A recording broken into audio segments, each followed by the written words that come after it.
All right, so we're gonna talk about how to force smash half. So just to show you what smash half looks like, it's when you're in half guard here like this, and I have an underhook on one side, and then I have shoulder pressure on the other side, and then I'm connecting my arms here in like a gable grip position, trying to put shoulder pressure. This is smash half. From this position, he doesn't have any frames in place to actually defend. He'd have to try and work his hand in front, but as long as I keep my head down, it's pretty hard for him to escape this position. They used to give an advantage for this in IBJJF, but they took that rule out now, so there's no advantage for that anymore. Is that right? Do you know if that? Not sure. I think they changed it, so it's not an advantage anymore, but they used to score to get smash half because they considered it such a powerful position. It's still very powerful, and you should try to get to this position if you ever find yourself in someone's half guard and you want to keep passing from here. Like trying to stand up is not always the best bet because it sets them up to get underhooks and do any sort of like half guard attack here, and you kind of can slow down your passing attempts. So putting pressure is usually the way to go. So I'm going to show you how to enter into it and then get to smash half and then how to actually do the pass. So the first part of this is, let's say that our goal is to get to smash half, and that's where you're comfortable and that's where you want to pass from, okay? So when the engagement starts and there are no grips, the first thing I want to do is control one of his legs here, okay? So I like to go cross grip. I show this setup a lot. I think it's really effective for people who are not quite sure how to engage into the guard. Just cross gripping like this and just taking a short little hop and pulling this leg down to the ground here, like this.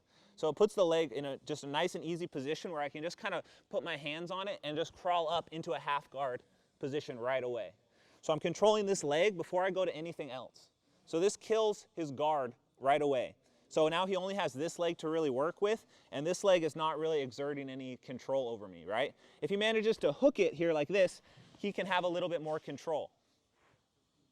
All right, so that now he has half guard. He might be able to do something with this leg and have a little bit more control. So when we get to this position, you want to make sure that your heel is connected to your hamstring right away. When I actually go over the leg, I sit on my heels here. So let's turn so you can see this.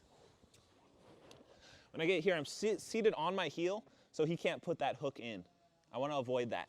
So as I move up into the actual position now, here's where we're starting from, okay? So the entry is just cross grip, short little step, put my hand on the knee, bring my knees up as close as I can, and then the right hand goes to the hip, like this. All right, so we're just going to practice that movement first.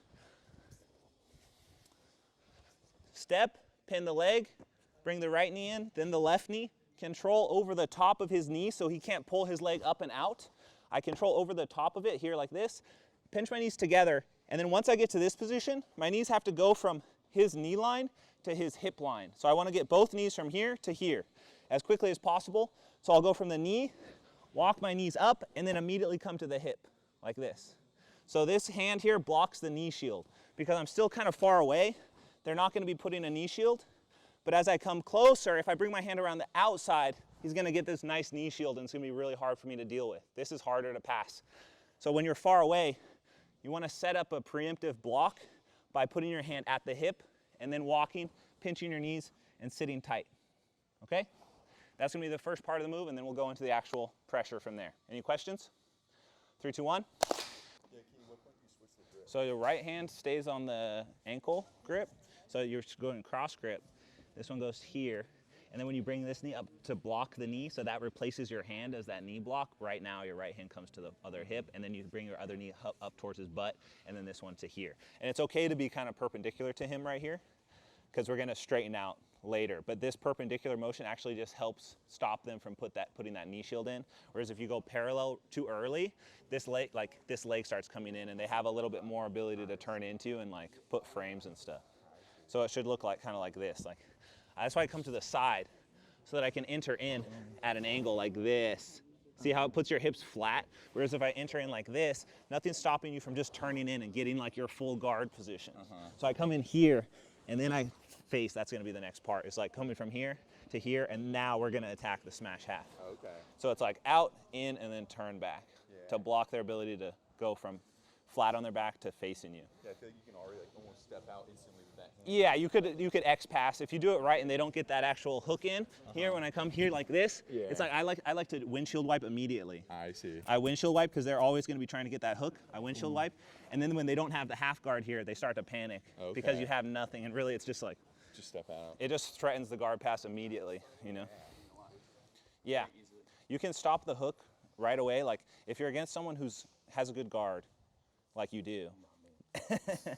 If you're against someone who has a good guard like he does, you can step out here, and when you come in, you can lift your foot off the ground.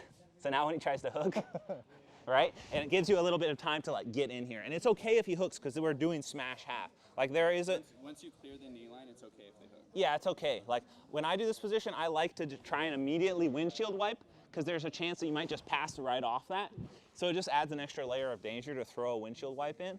But for what we're doing, that's not the pass we're doing. If they start committing too hard, then you just go around the other way. Exactly, yeah. So like even if you windshield wipe, they may still get half guard. They may shrimp, create space, and hook and get half guard, and that's fine because we're doing a smash half pass. We're going to pass through a tight half guard today.